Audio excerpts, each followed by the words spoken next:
Seksele kancane sizophumelela.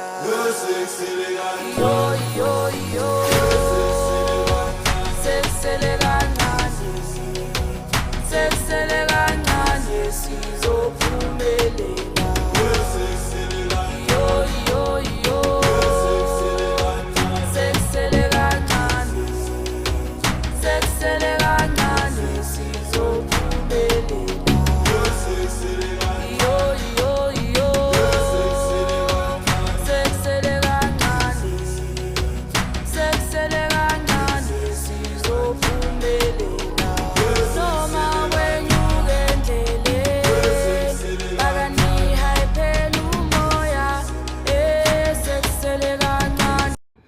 Good day, family. Welcome to the Big Daddy Football Corner. Bafethu, kindly subscribe to the YouTube channel as we normally do. Kindly subscribe, and subscribe. Bafethu, I'm back once again. The games are flying once again every 2-3 days. You know, there is a video, there is a game, and you know when the video comes up, Orlando Pirates have played. Let's get into it, Bafethu. Orlando Pirates versus Mamelodi Sundowns, game played at Loftus Stadium. Game that ended up finishing with a 1-1 draw, from both teams. And for me, it was a very, very tactical game in my own view. There were a lot of jabs that the two coaches, were throwing, each other and the other one responding. But there are 2 or 3 major ones that were very interesting in my eye and were clearly visible. And if you're a person that likes to go into the detail of the game and decoding the game, we strip until it's naked. This was a game where you could go and do that. Again, it's a game, Orlando Pirates versus Mamelodi Sundowns. It's a game for me. I think tactically it's a game that I always love to watch because both teams play almost similar type of football, but still different type of football, especially with the position-based football. And it was beautiful to see. And for me, as much as I would have loved Orlando Pirates to win this game, but for as long as Orlando Pirates doesn't lose to Mamelodi Sundowns and ensuring that they beat each and every team that they come across, because if Orlando Pirates doesn't go to CAF Champions League, this is a chance for them to go for the league. Especially with Sundowns going to be competing in all fronts. And if Orlando Pirates still goes, by a back door to CAF Champions League, again, the bench, the players sitting in the bench, the players sitting in the stands and sitting at home, there's still quality up there. Let's get into the game. Head to head, when we were looking before the game, just league games alone, Sundowns came in as favorites and they've been dominating the fixture. But if you look at the past 5 games, all competitions, Pirates is the one that was dominating. It was a very difficult game to predict. And before the match, for me, there were 2 key analyses that I'm noticing into this game. Number one was Sundowns' most dangerous player. For me, coming to this match was Tashik Matthews. And his presence always tilts the pitch. He always tilts the pitch with his presence. I'm talking about acceleration, explosive acceleration. He's dribbling at pace, his width and stretching the field, how he penetrates using the channel and cut in, the chaos factor that he provides. And if you look at the stats, Sundowns, he is the player with the most GA. He's the player with the most successful dribbles in 90 minutes. He's the player with the most biggest chances created. And then from Sundowns' side, a side that I felt that remained defensively vulnerable was the side La Modiba. I just felt that Modiba's lack of recovery runs, vulnerable in transition, and him struggling on 1v1, and I felt that defensively he's the weakest link. But guess what, on the game, I actually thought the first half, for me, Modiba was this, and he's the one that was causing Orlando Pirates a lot of problems. Coming into the lineup, Coach Abdesalam Wadu, I think he's a brave man, guys. He's got a liver for days and a liver and a half. Starting with Camran, in a high-stake game like this one, ahead of Umbule no Tito, this guy has serious guts, guys. When I grow up, I want to develop a liver like him. Also from Sundowns' side, Reina starting ahead of Shalulile.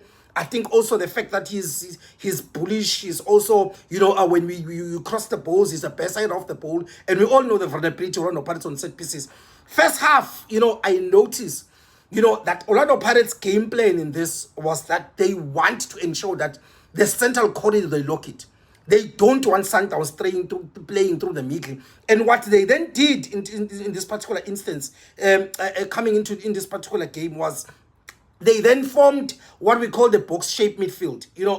In that box-shaped midfield, they had Unduli, Unemchanjela, Camran, and Apollos was tucking in, and they formed that box shape because they wanted to ensure that in midfield, Obas, Santos, Allende, and coming to this game, everybody thought that Sales was going to drop into that midfield and add and become a fourth player. We wanted to create that 4-4. We thought that when we had those players, Pirates was going to ensure that there's that 4-4, numerical equilibrium, in the center of midfield. But when Orlando Pirates noticed, or when Sundowns noticed that Orlando Pirates have that box-shaped midfield, they started to alter their gameplay. I think in the first 10-15 minutes, they changed. What they did is they took Matthews, they dropped him into the half space, Bamiege Usales on the other side. And when he drops, he creates again, that 4-4 numerical equality, in midfield. But what they then did, they pushed Modiba, to advance aggressively on occupy the vacated area, on the right-hand side. And he caused Orlando Pirates in the first half a lot of games. The other thing that was frustrating for me was Orlando Pirates was caught offside too many times. I think in this game, they were caught 9 times offside and Sundowns 3 times. This season, we've played Sundowns for the 3rd time. And Sundowns always do the same thing. They always play that offside trap. But on all occasions, Orlando Pirates players still fail to time their runs. And they're always caught offside. All right, guys, no, we really, really need to do better. Dansin. Wow. What a goal, Ibafet. Oh my God. Guys, how many times have I said this? How many times have I talked about, the type of goals that Orlando Pirates, they are scoring? Hey, guys, have you noticed the type of goals that Orlando Pirates have been scoring of late? That CM goal, you remember, that Mbogazi goal, recently the Moremi goal, and now Camran. What a beautiful goal, and what makes this goal beautiful was it was scored with a weaker foot, and even Usipombule on the bench couldn't believe it. The other thing that I like about this was a lot of people coming into this when they saw Camran, they were like, the coach is doing this and that, but guys, the very same coach that recently left is the one that gave Bonkota, a chance to even play against Al Ahly. He was the one that played youngsters. Bosilepe got a chance. Even Camran got a chance. Why would you want to stop a coach that wants to give these young players, a chance to come into this game? Then the other thing is, Orlando Pirates build up. I think honestly in the first half, it was for us for build up. Orlando Pirates was non-existent in the first half because Sundowns press was to the T. I think if there's one club that have mastered how to press, high, it is the Mamelodi Sundowns, and they've always, ensured this. Basically, as Orlando Pirates on their build up. Orlando Pirates ended up having to abandon their normal build-up. And what China was doing was, he was always playing the build-up very quickly. As soon as he takes the ball, he puts it on the floor. By the time Eastern was trying to set up their pressing structure, we're playing out the ball. That was the only way we could play against that press. And if they are set up for that press, we're always playing route one football, and ensure that we win the first ball and react to the second ball. Then in the second half, that CM miss, guys. Oh my God. Yo, guys, I was on my knees and asking God, why?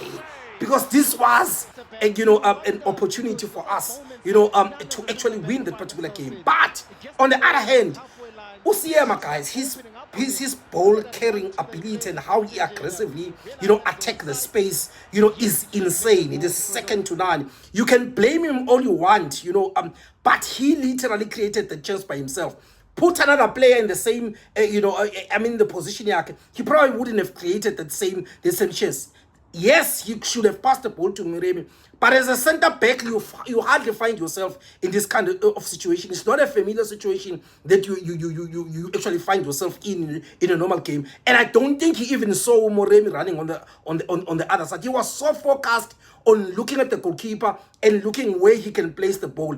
And obviously, Williams ended up taking that. But it was this in terms of how the chance was created. And that pass, Bafethu, that one pass,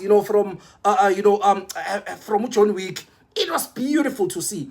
In the second half, what I love about a technical team of Orlando Pirates, their tactical response, from the issue of Modiba, him causing a lot of problems in the first half, it was a thing of beauty. I think in the second half, Sundowns was nowhere to be found in my view. They couldn't string any kind of passes, and what did Orlando Pirates do? They changed the position police. They said in the second half, don't shift into the inwards. Go back into your right-hand side.